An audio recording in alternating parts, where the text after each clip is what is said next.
Hi everyone! In this video we're taking you along on a motorcycle tour through Alsace in northeastern France in early June 2026. In the first part we'll explore the winding roads of the Vosges mountains around Munster together. You can find the GPX tracks in the description below. On y va!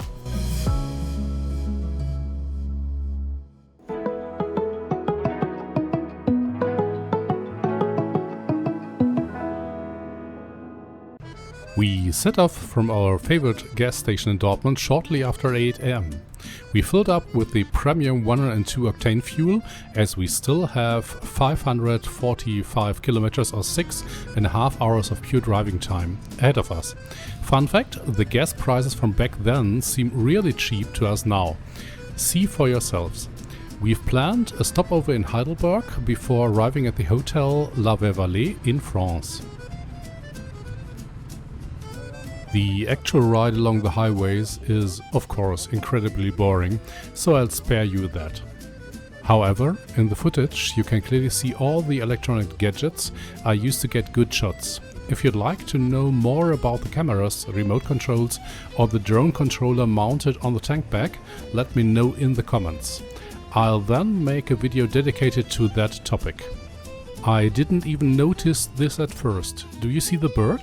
It doesn't fly past. We'll see it again later in Heidelberg. So, a quick jump forward in time. It's 5:45 p.m. and we've arrived at the Hotel La Vallée in Munster, over in France. I skipped the stopover in Heidelberg with its thousands of tourists. As you can easily see, this 4-star hotel is well appointed. We made extensive use of the bar and the pool. A shout out to the excellent bartender.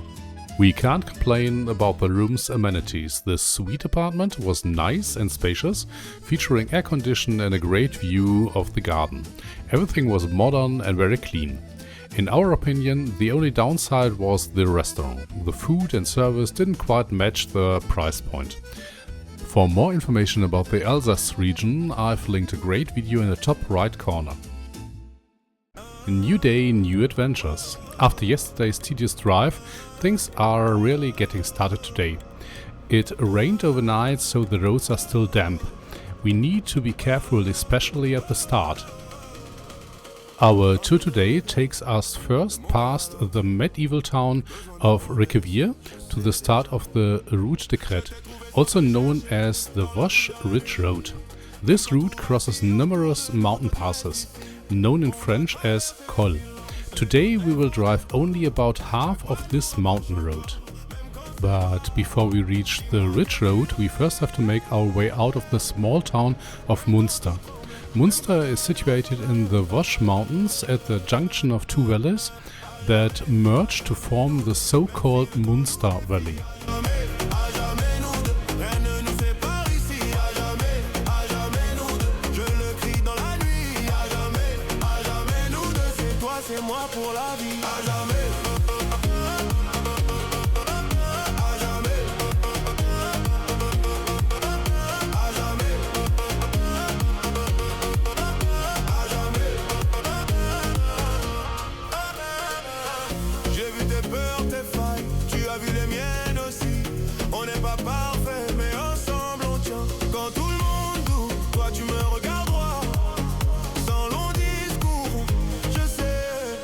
Même si le monde s'écroule, je lâche pas ta main.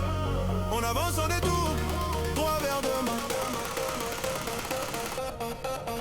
À jamais nous deux. Même si le temps nous défie. À jamais nous deux. Rien ne nous sépare ici. À jamais nous deux. Je le crie dans la nuit. À jamais nous deux. C'est toi, c'est moi pour la vie. Right now we're leaving Munster behind and the Kalemoto navigation is already promising a lovely winding route.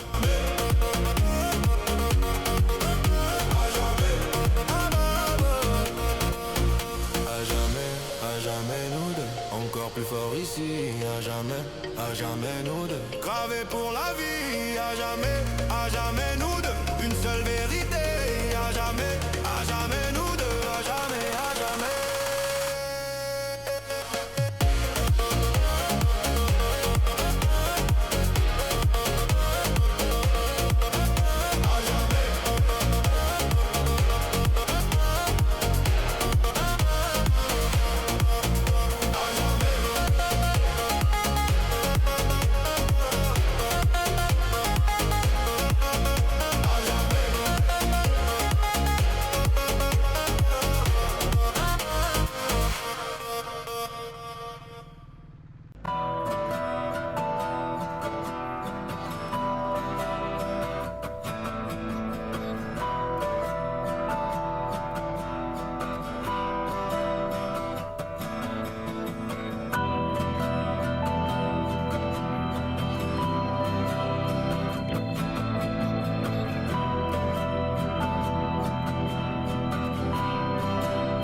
Tire-moi le portrait d'optimiste modéré, réaliste, utopiste à coups de regard triste. Je me laisse à penser, m'emmêler, tricoter au fil de ma moustache qui s'arrache, ça fait tâche. J'ai troqué mon clavier pour un mental d'acier, j'ai ressorti les gants et le protège-temps. J'érige des carapaces pour peu que je m'efface face au monde, ce colosse fait d'angoisse et de fausse. Même si tu respires négatif plus, envisage ton sourire négatif plus. Et le soir je vois rouge, la marée monte, je bouge des écluses éventrées. Je rêve d'être un indien à qui on tend la main, des commanches dans les poches, des apaches dans les manches, faire sauter le tipi à grands coups de mépris. TNT, glycérine, flirt avec Marilyn, le tout et son contraire semblent nous satisfaire, sauf elle conteste ta terre dirigée à l'envers. Même si tu respires négatif plus, envisage ton sourire négatif plus.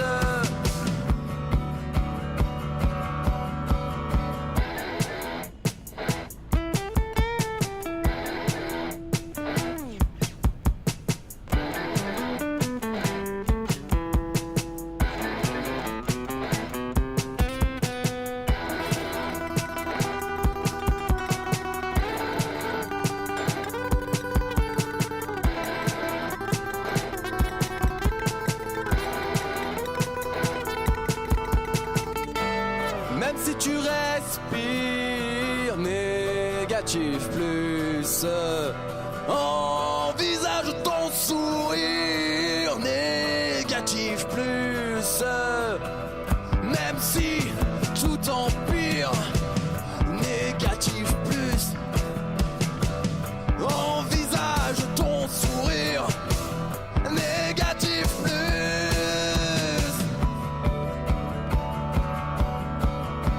Page blanche et feutre noir pour écrire et retranscrire à la goutte de mes doutes, mes idées, mes pensées.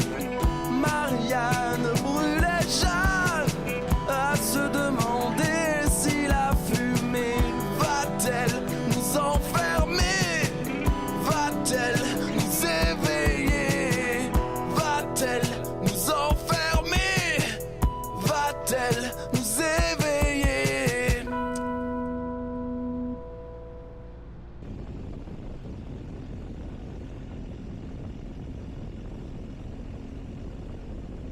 Here one is constantly reminded of the horrors of World War I, in which up to 20 million people lost their lives. Inevitably, one's thoughts turn today to the Russian invasion of Ukraine, which is said to have already claimed approximately 200,000 lives. Ukrainians and Russian civilians and soldiers, women and men. A terrible crime committed by Russia.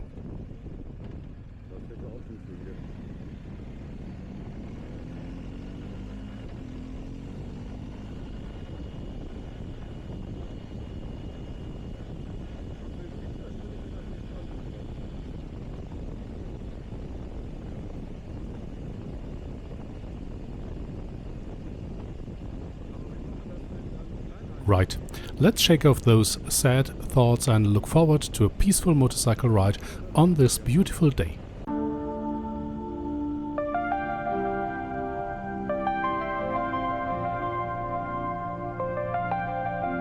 Where exactly are we right now, after a drive of less than 1 hour?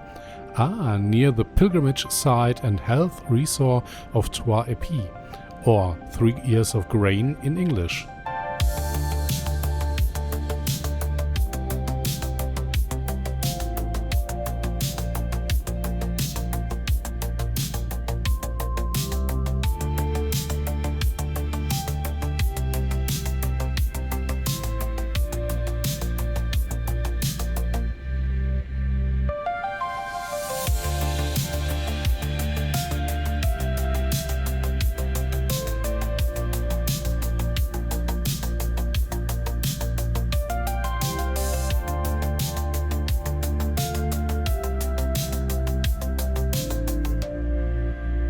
Oh come on, don't look at my speedometer so pityingly. Yes, we're taking it pretty easy, but keep in mind that it's still quite damp in the woods in places, and the speed limit on French country roads is 50 miles per hour.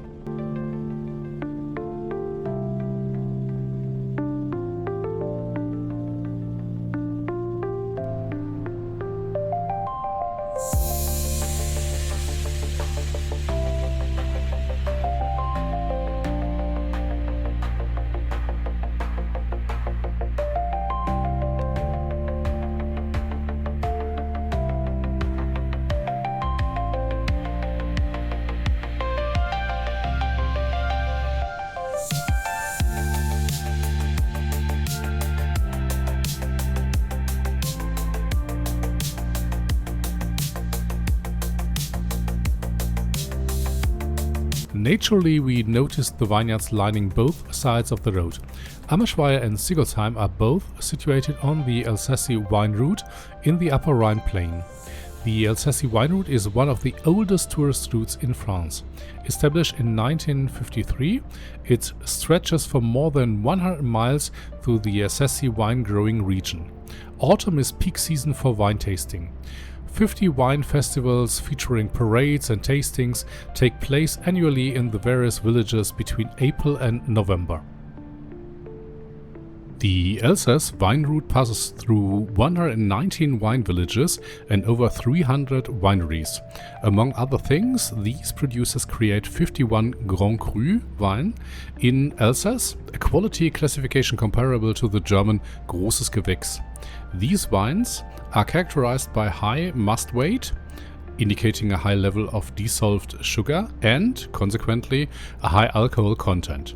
Only 4 grape varieties are permitted for the Grand Cru designation: Riesling, Muscat, Pinot Gris and Gewürztraminer. Incidentally, the world's oldest wine stored in a barrel is found in Alsace, in the historic wine cellar of the Strasbourg Hospital. It is in white wine dating back to 1472. This extraordinary vintage is still drinkable, yet over the past 5 centuries, this special wine has been poured only 3 times.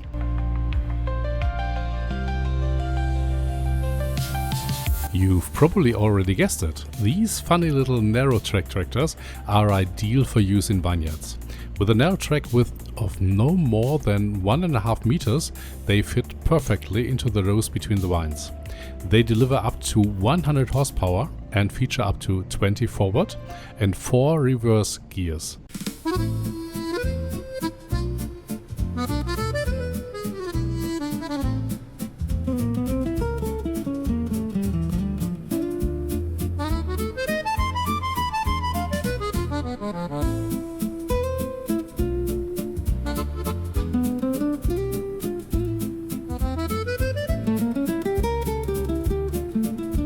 In glorious sunshine, we are heading to the medieval tourist hotspot of Riquewihr.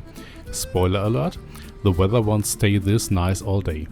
Thanks to its remarkable, well-preserved 16th century townscape, Riquewihr has been designated one of the most beautiful villages in France. There are even designated parking spaces for motorbikes.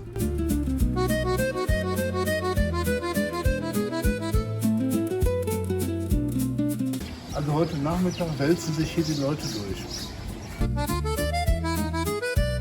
With its narrow cobblestone alleys, medieval half-timbered houses and unique atmosphere, the picturesque village of Riquewihr is one of the most beautiful and frequently visited villages in France. The entire town center is a pedestrian zone.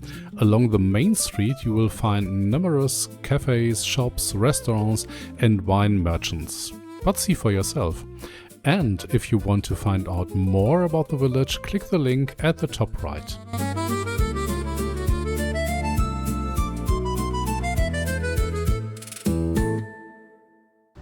It had already been drizzling slightly when we left Riquewihr.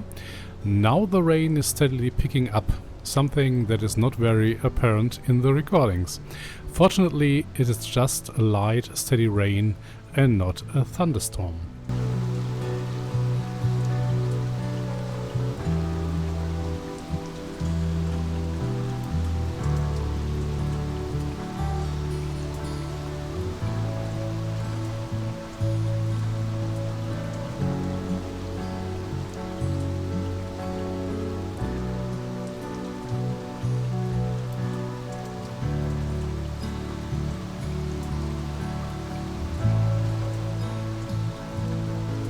The rain has already let up as we leave Ribeauville, or Rappoltsweiler as it is known in German, behind us and drive up into the mountains. We are still within the Ballon de Vosges Regional Nature Park on the eastern edge of the Vosges Mountains.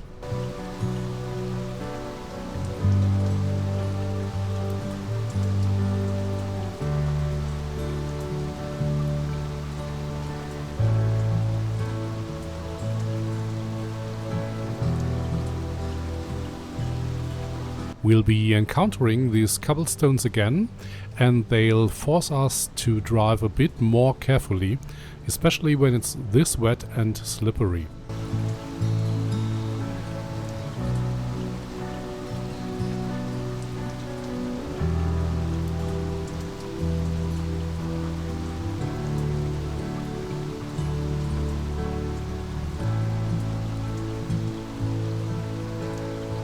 Fortunately, the rain has cleared, giving way to the sun. Driving through the forest like this, one might think everything here is uniform and a monotonous green. That is a misconception. On the way up, you pass through various altitudinal zones, starting with the oak forest zone. You quickly reach the subsequent beech forest zone, which also features firs, elms, spruces and sycamore maples. At an elevation of around 4,100 feet, you reach the tree line, something you will see for yourselves later on.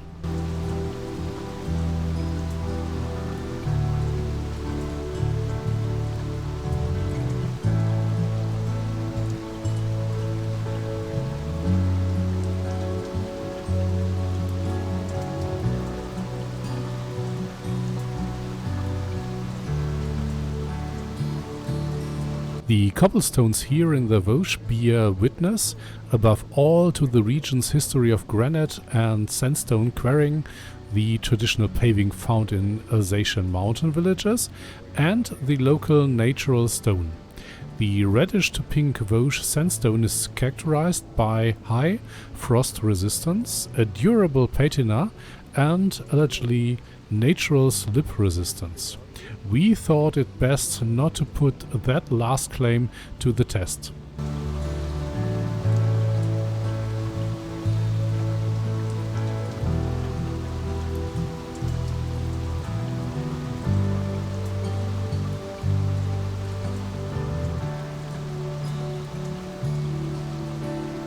When comparing the Vosges and the Black Forest, the somewhat higher precipitation stands out immediately. This is due to the exposed location of the Vosges, which intercepts air masses coming from the Atlantic, causing them to lose some of their moisture through orographic rainfall.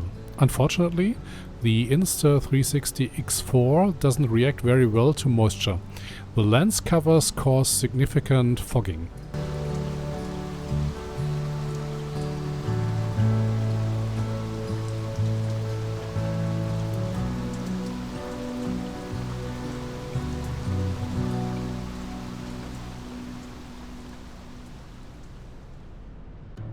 As you can see, there are already more motorcycles on the road past Ribeauville. But that's nothing compared to the Route Crêtes later on. You'll see.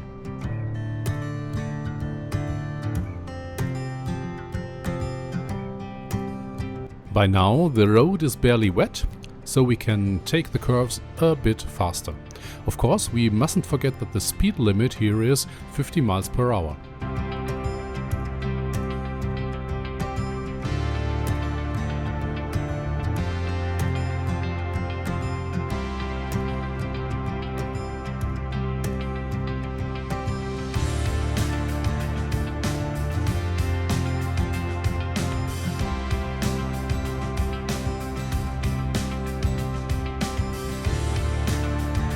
Care for a quick look at fines in France. Exceeding the speed limit by up to 12 miles per hour on country roads costs 60 euros. If you go 90 miles per hour or more over the limit, you face a driving ban and a 135 fine. Things get really unpleasant if you exceed the limit by 31 miles per hour or more. That costs up to 1,500 euros and is classified as a criminal offense.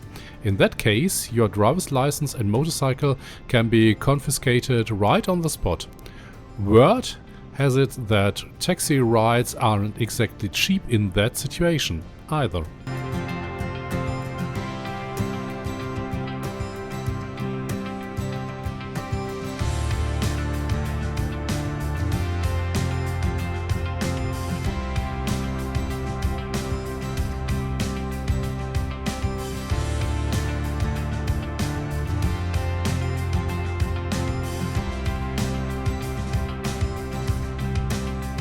I can't tell you much about the small village of Fréland and its population of nearly 1,300.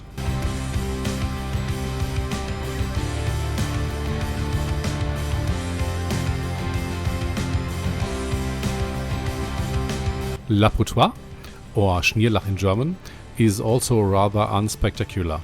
Wikipedia notes that lightning struck the church there late in the afternoon on September the 2nd, 1750. At least there is a spirits museum with free admission. And no, that doesn't mean free drinks.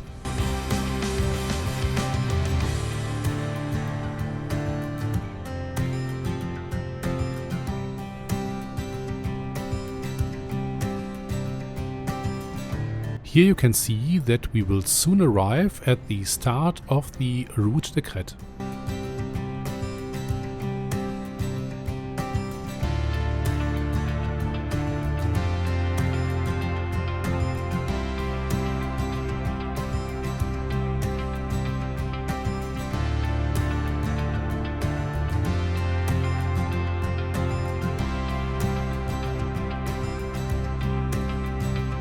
For the first and only time we are driving on a well-developed road here that is somewhat like a British A road.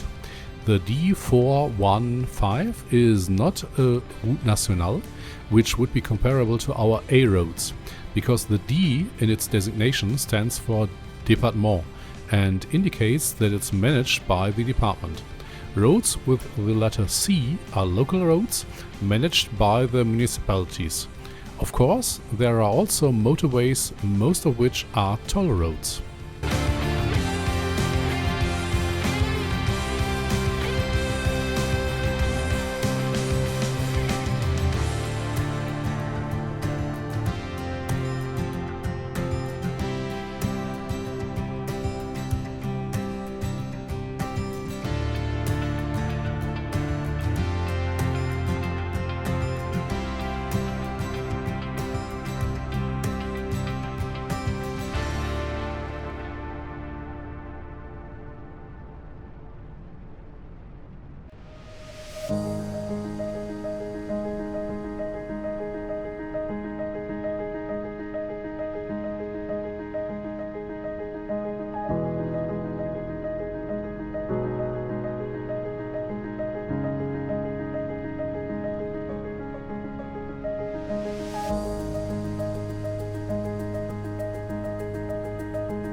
Beyond the small village of Le Bonhomme, the road leads us up to the Col de Bagenelles.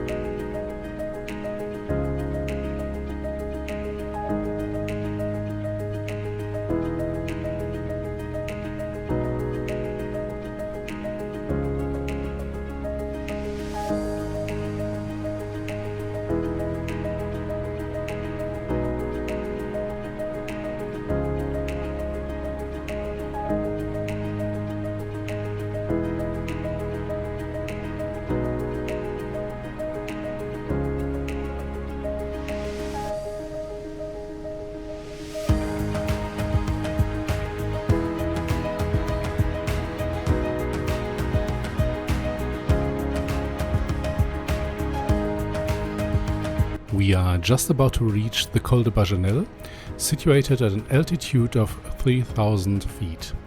The Col de Bagenelles has featured in the Tour de France once before in 1992 during stage 11 from Strasbourg to Mulhouse.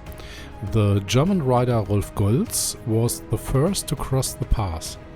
In winter, visitors can make use of 46 kilometers of cross-country ski trails and 4 snowshoeing routes.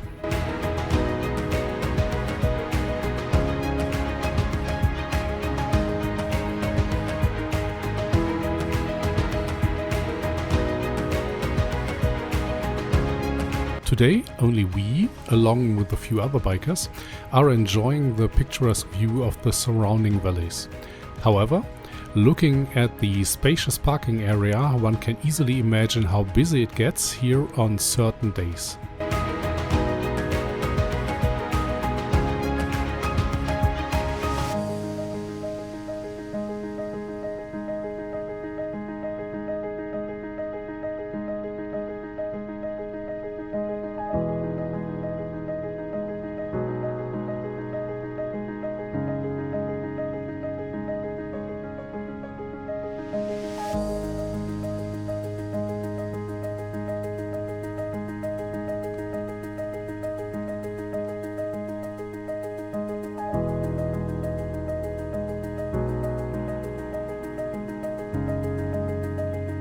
So, today we are setting off on the drive along the Route Crêtes. The northern starting point of the Route Crêtes is defined in various ways. Many descriptions place it at the Col du Bagenelles, where we have just been, or at the Col du Bonhomme, which is the second stop after next on our list. The route generally follows the ridgeline, mostly running to the west of the peaks at an elevation of between 3,000 and 4,100 feet. In winter, sections of the road are not cleared of snow. Instead, cross-country ski tracks are groomed and winter hiking paths are packed down along the route. In some places, ski slopes even cross over it. The Route Crêtes was originally a military road built by the French during the First World War to supply the army during the campaign to retake Alsace, which had been ceded to the German Empire in 1871. It runs almost continuously along the western side just below the ridgeline, thereby remaining sheltered from German artillery fire. The next pass we will reach is the Col du Raves at an altitude of 3,300 feet. In the 19th century, Raves was used for agriculture. The landscape consisted of a farmhouse surrounded by a pasture 650 feet wide and 6,500 feet long. The pass itself is very unspectacular and is more like a pull-off on the right side of the road.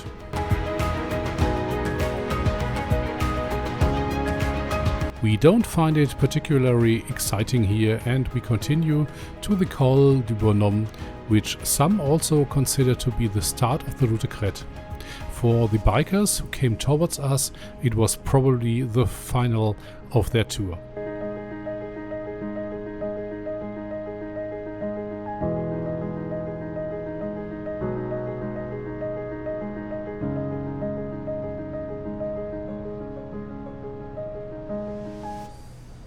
So let's move on to the Col du Bonhomme, situated at an altitude of 3,100 feet. The Col du Bonhomme is particularly popular with heavy goods traffic, as it isn't very high and there are no tolls. However, we aren't seeing any heavy traffic here today. The Col du Bonhomme has also featured in the Tour de France, though that was quite some time ago, back in 1949.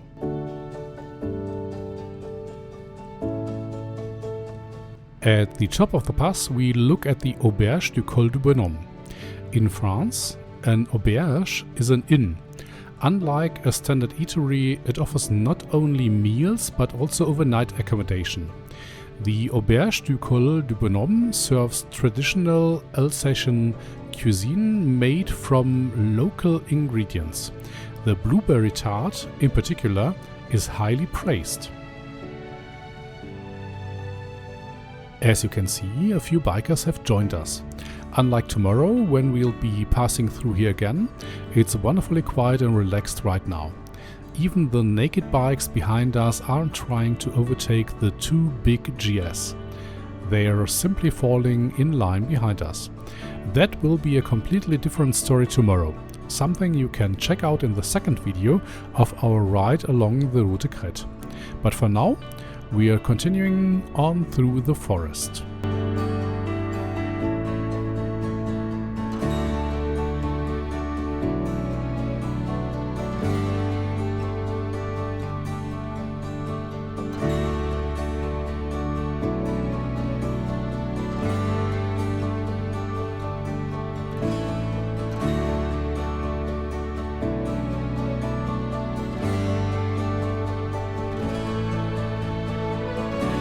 On the Route Crêtes, the Col du Louchpach at 3,200 feet is perceived more as a dip or low point, the fate of most passes on ridge routes. Geographically, however, it is indeed a pass. It separates the Meurthe Valley to the southwest from that of the Behaine to the northeast.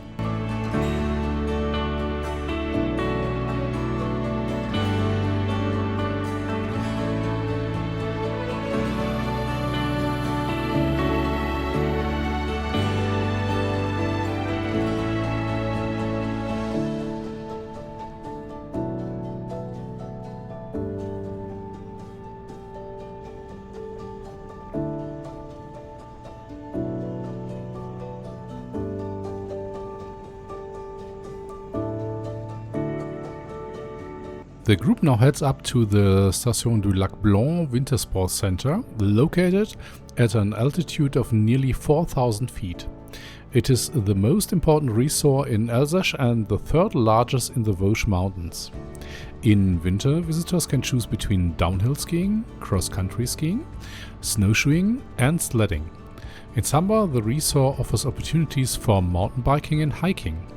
The resort takes its name from the lake of the same name, situated at nearly 3,500 feet above sea level, which we are about to pass soon.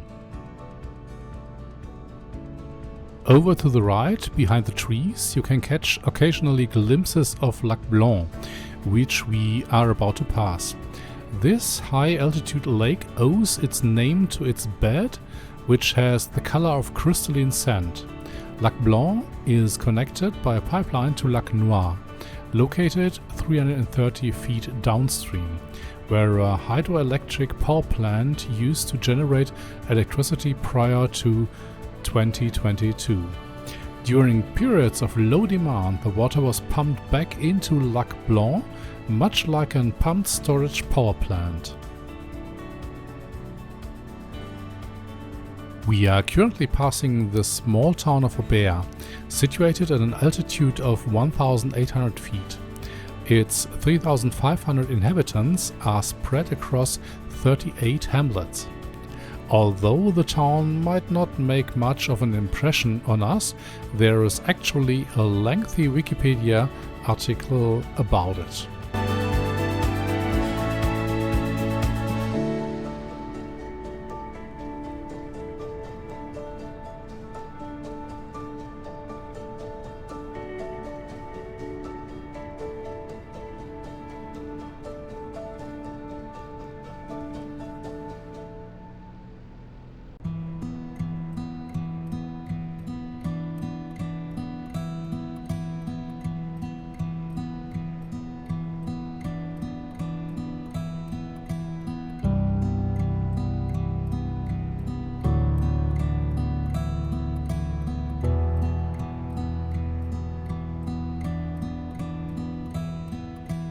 We are back to riding as a pair, heading for our next waypoint, the Col du Wettstein. Unfortunately, the roads, especially in the wooded sections and around the bends, are still wet, so we are continuing to take it easy.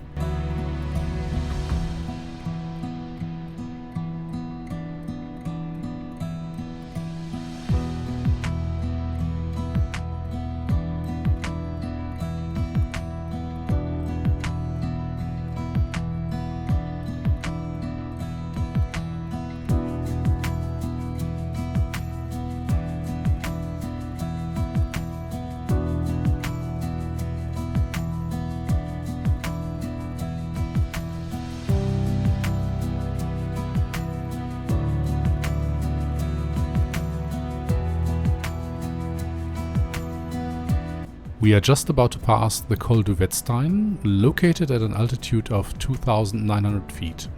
Here, too, we see traces of World War I. To our left lies a French military cemetery containing the remains of 3,538 French soldiers.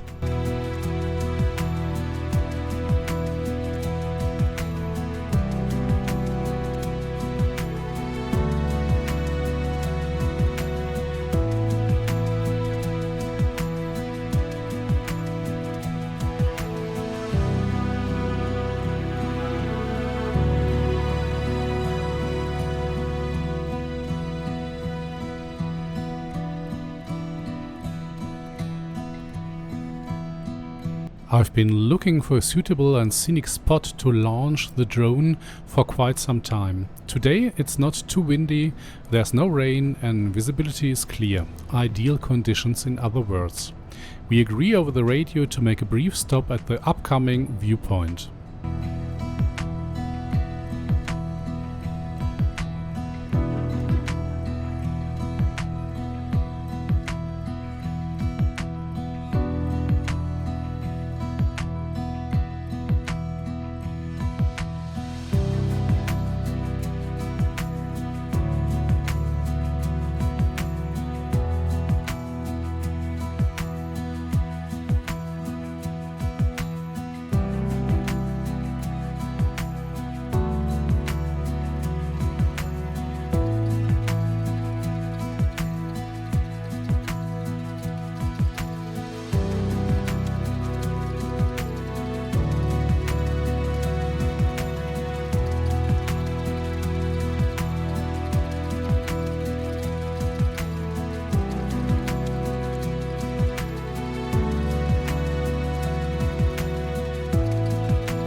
So the drone has landed and is safely packed away again in the GS case.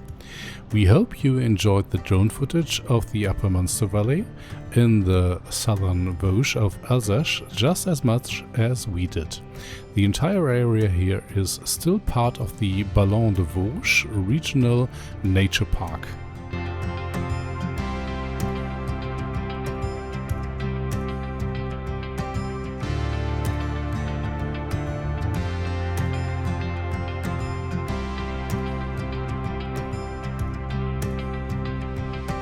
We've been on the bike for over 4 hours now, with just a short break, and are starting to get hungry.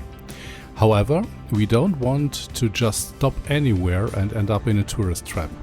That's why we've picked out a small but excellent auberge, one that could well be considered an insider tip.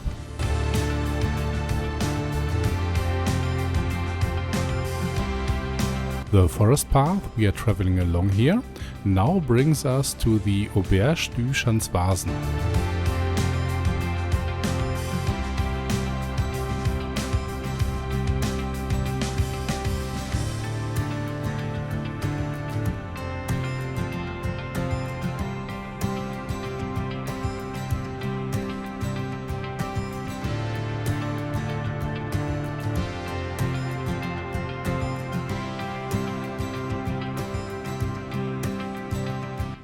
Well, I have to stop for a moment first, though, because my camera battery suddenly gave up the ghost. Normally, it's constantly being charged via an USB cable, otherwise it would run out of power after just 35 minutes.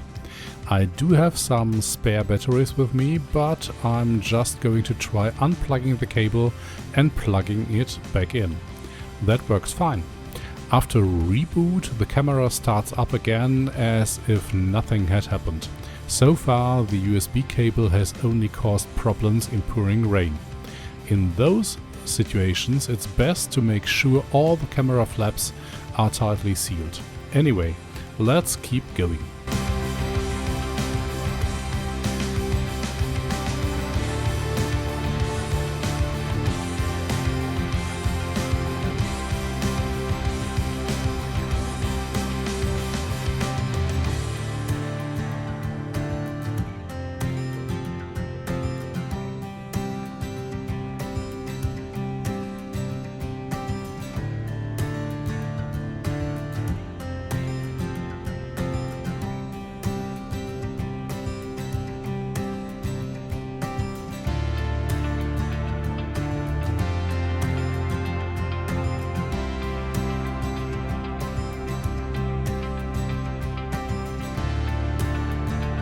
As we cruise through the forest, and I hope you're enjoying the ride just as much as we are, let me tell you a little about the location awaiting us.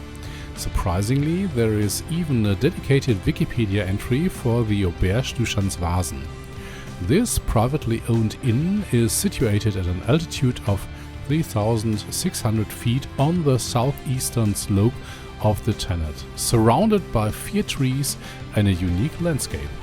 You can already admire the 4 trees here, but you'll have to be a little more patient for the rest of the scenery.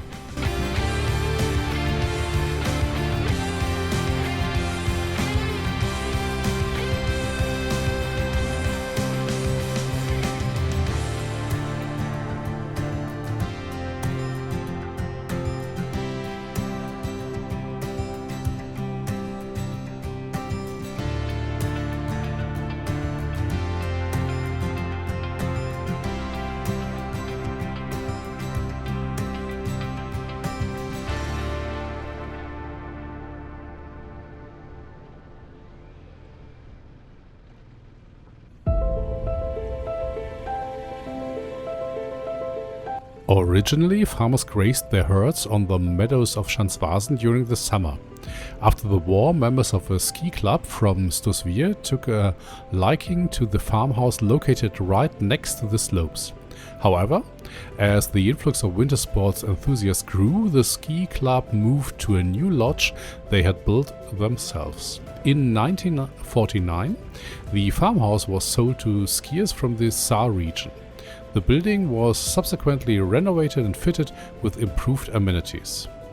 Decades passed before the Einiger family acquired and began operating the lodge in 1992. A reindeer farm was established in the summer of 2014, and visitors can see the 20 reindeers while taking a walk. The site also features a museum dedicated to the Sami people, the traditional reindeer herders of Lapland.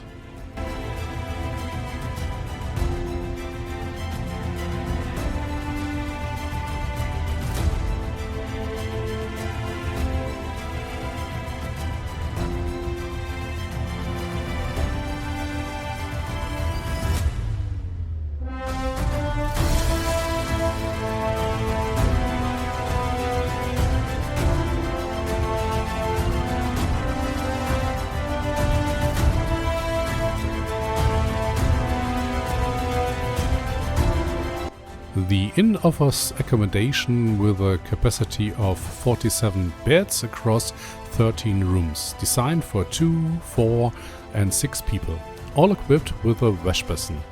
The local mountain character is reflected in the menu, which is both delicious and highly ambitious.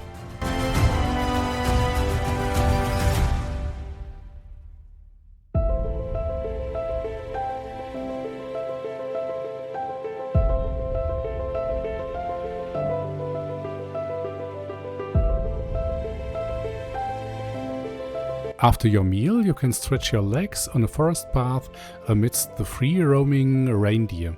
However, hiking boots are mandatory and pets, such as dogs, are not allowed. Refreshed and re-energized, we continue along the route de Crêtes toward the Col de la Schlucht. Avant nos pas, la route était déjà écrite.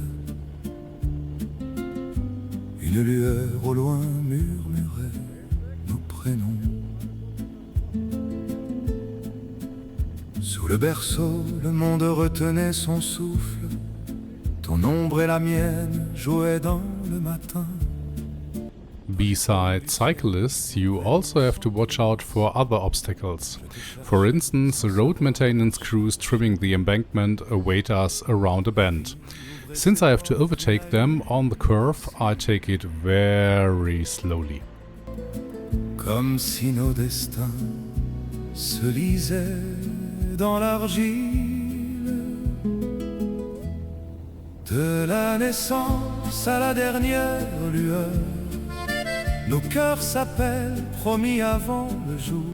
We are now approaching the Col de la Schlucht, or Schluchtpass in German, at an elevation of 3,736 feet. Like most passes in the High Vosges, the Col de la Schlucht originally marked a very old border between the Duchy of Lorraine and Alsace, a region fragmented into various territories. Closely linked to this was the ancient linguistic boundary separating the Alemannic-speaking area from the Romance-speaking region to the west. J'ai lu ton nom dans l'eau, la pierre et le vent. Chaque détour savait l'adresse de ton cœur. Chaque saison tissait l'étoffe du présent. Nos pas, grains de lumière, traçaient la même veine. Et la nuit, sans le dire. The summit of the pass, which we are about to reach, served as the border between France and the German Empire from 1871 to 1918, and again, provisionally, between 1940 and 1945. Du fil secret qui nous ramène toujours, rien n'efface ce qui doit se rejoindre, même le temps n'ose pas nous éteindre. Si le temps défait nos traces sur la terre, le ciel recoue nos vies d'un fil de lumière. Nous sommes le vœu d'étoiles patientes, de voix liées dans la même entente. De la naissance à la dernière lueur, nos cœurs s'appellent, promis avant le jour. Au bord du soir, plus fort que la peur, nos deux destins n'ont plus qu'un seul retour. Rien n'efface ce qui doit se rejoindre. L'amour écrit ce que nul ne peut éteindre. Quand s'endort la ville et que nos yeux se ferment. A steady stream of cars reliably signals the approach of the next mountain pass, in this case the Col du Wormspel, at an altitude of 4,200 feet. The rocky slopes surrounding the pass are known for being home to chamois.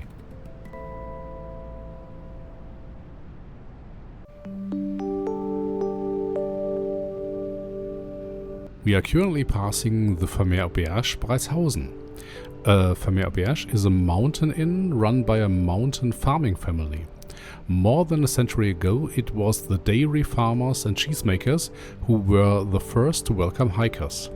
Here you are served a famous and hearty dish, the macaire, or herdsman's meal.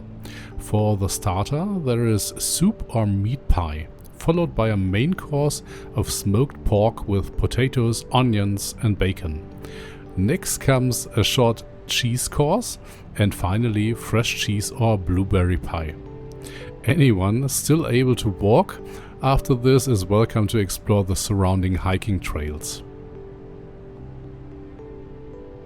We continue on to the Col du Rothenbach at nearly 4,000 feet, located just before the Rothenbach-Kopf.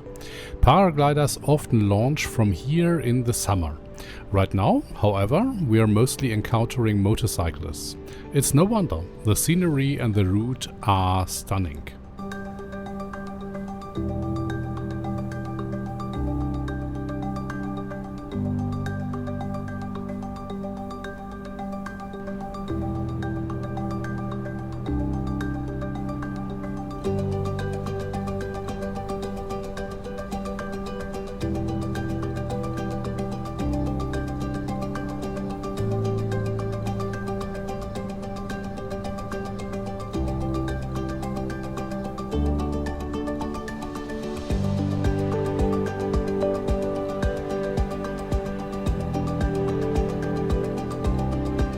We decide to stop for a moment and enjoy the scenery. It's also a good opportunity to launch the drone and view the area from a different perspective. By the way, the Col du Rothenbach is located to our left behind the peak. But first I want to swap the battery, just to be safe. If the drone crashes here, I'll never get it back.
Right, everything packed up again, time to head on to the Col du Herrenberg at 3,900 feet.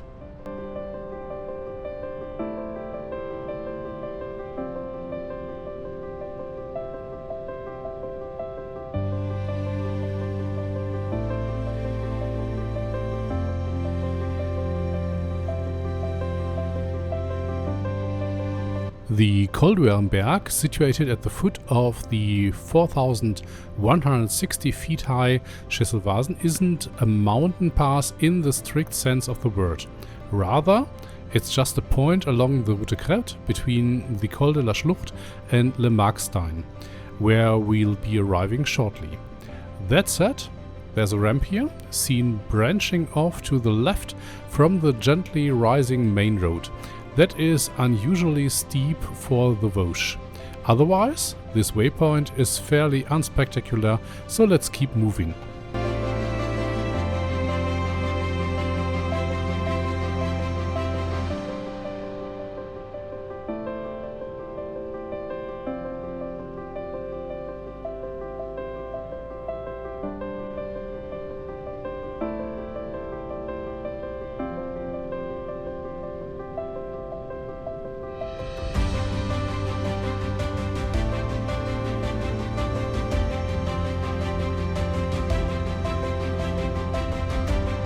The next waypoint is more interesting.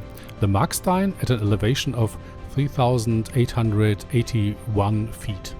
Le Markstein is a small French winter sports resort in the Vosges mountains, something clearly evident even in summer thanks to the ski lifts.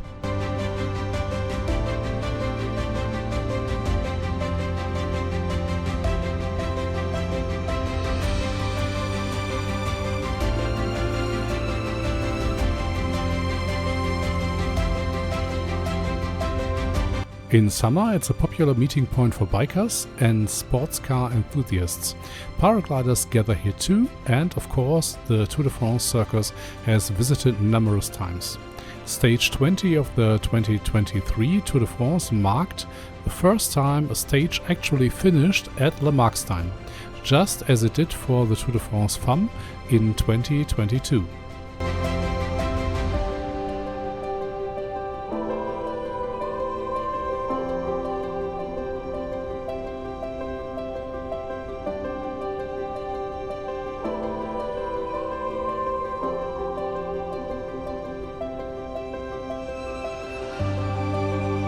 Right, this is exactly where we should have kept going straight to stay on the route to Crêtes. Oh well, we weren't paying attention.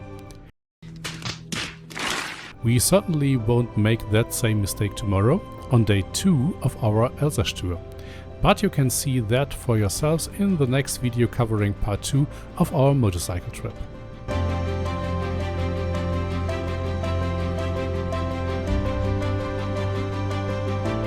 For now, however, we think we're on the right track and are enjoying the beautiful route here through the forest, heading down to Lac de Kruth-Wildenstein at an elevation of 1,788 feet.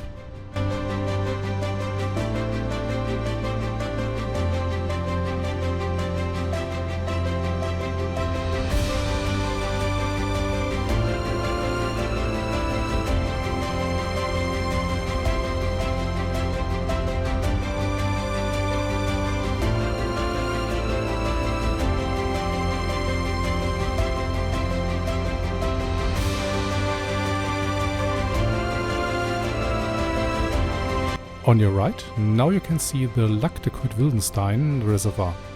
In the spring, the reservoir collects meltwater flowing down from the surrounding high Vosges mountains. With a capacity of 12 million cubic meters of water, it has served as a flood protection for the surrounding communities since 1963. In the summer, you can go sailing, fishing, windsurfing and diving here. That also explains the vast parking areas along the shore.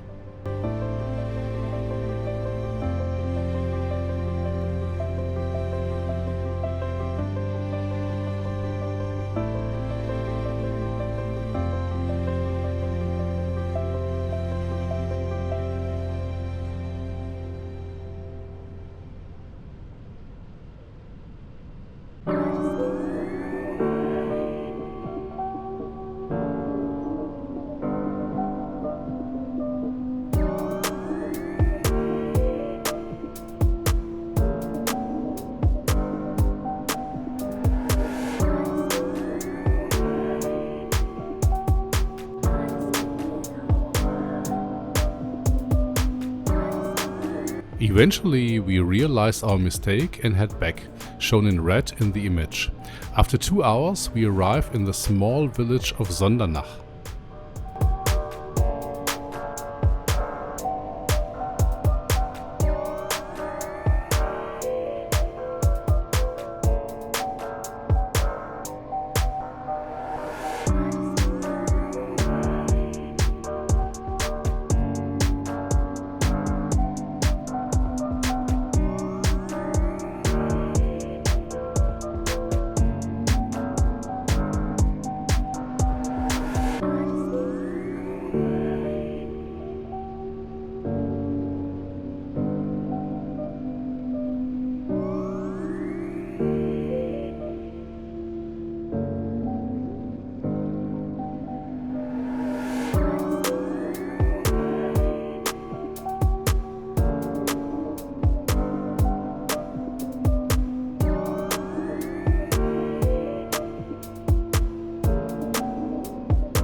In beautiful weather, we now head through stunning landscapes toward our hotel in Munster to wrap up the journey.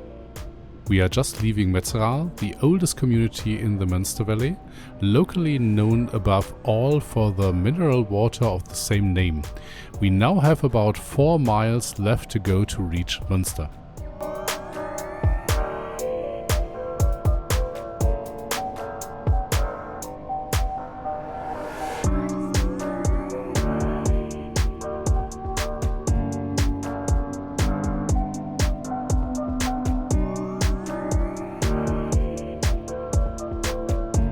Shortly before the end of the stage, we passed through the small community of Muhlbach-sur-Munster, located in the final section of the Munster Valley.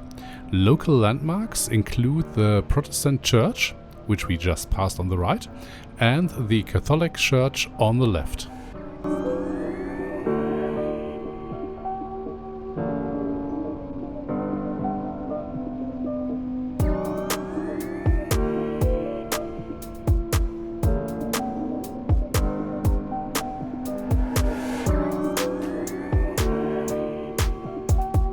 To wrap up the day, we find ourselves back where we started, in Munster. It's early evening now and everything here feels a bit sleepy.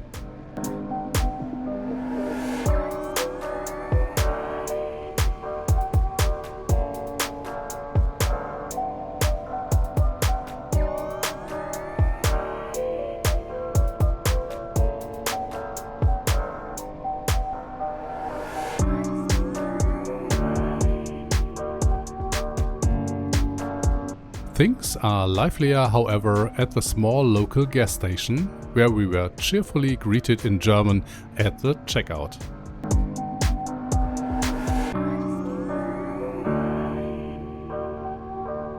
If you enjoyed our video, please give us a like and subscribe to the channel. Maybe we'll see you again for day 2 of our tour through Alsace. We'd love that.